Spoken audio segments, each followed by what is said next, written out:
Good morning, late morning, and here we are at Ushgood Reef again. It's quite a beautiful day again, but just to give you an idea of all the tedious things you have to do. A few years ago we had, excuse me, I'm a little out of breath here. A few years ago we had a bunch of trees that somebody cut down, and they left most of the trees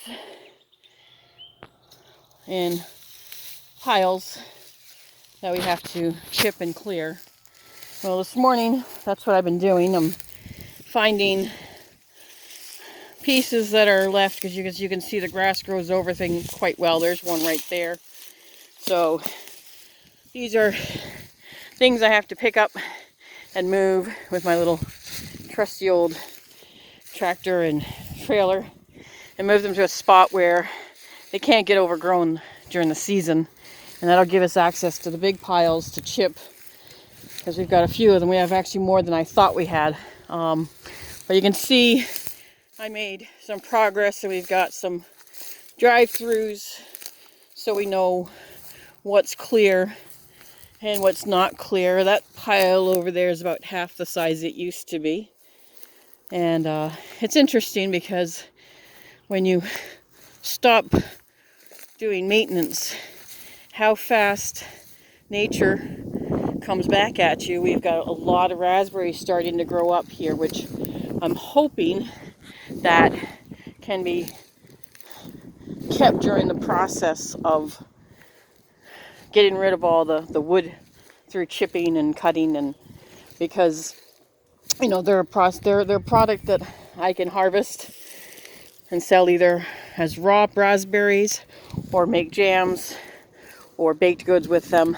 So it's quite a process. I tell you, if you ever want to get fit or in better shape, find someone who needs work on their property and volunteer, because it will kick your butt and get you into shape. So this is my morning little thing I'm gonna do. Eventually we're gonna create some fencing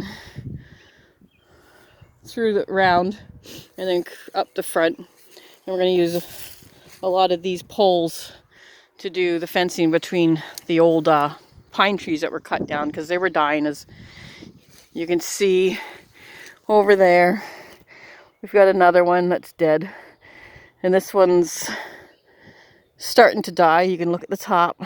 That's usually your first signs of them dying. The top starts to go, and a couple of branches. So after we get all of this processed, then we'll take it down one tree at a time instead of a whole bunch at once, and process one tree at a time. And we got to then take this one down as well. This was a tree. Its companion fell in the back, and we took that down. Well, someone took that down.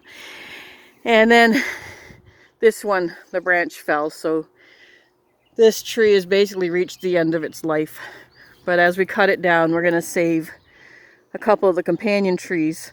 Trees, when they're at the end of their life, will tend to put up young trees, especially with the deciduous trees. They'll put up young trees, and that's when you kind of have an idea that they're starting to go, because those shoots usually go right to the roots, as opposed to seedlings that usually are more distant.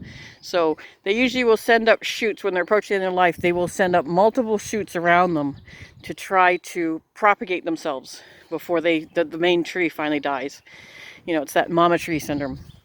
So that's my thing that I'm doing this morning, and hopefully I'll give you another update later. I'm gonna hope to get into the garden at some point, and I got little black flies. I gotta go get my netting. I didn't want to have that on while I was doing this, and we'll go from there. But I'll keep posting progress of this area as we get it to be more broken down and accessible, and what we do with it.